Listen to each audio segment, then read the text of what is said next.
লেবাননে থামছেই না ইসরায়েলের আগ্রাসন।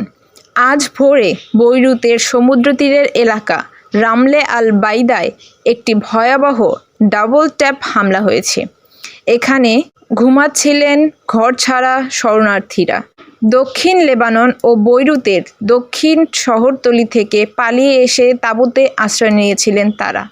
পরপর দুইবার বোমা হামলায় সেখানে মোট 12 জন নিহত হন। একই দিনে সিডনের কাছে আরকি গ্রামে ইসরায়েলি হামলায় নিহত হয়েছেন 9 জন, যাদের মধ্যে 5 জনই শিশু। লেবাননের স্বাস্থ্য মন্ত্রণালয় এই তথ্য নিশ্চিত করেছে। এখন পর্যন্ত লেবাননে ইসরায়েলি হামলায় মোট নিহতের সংখ্যা দাঁড়িয়েছে 687 জনে।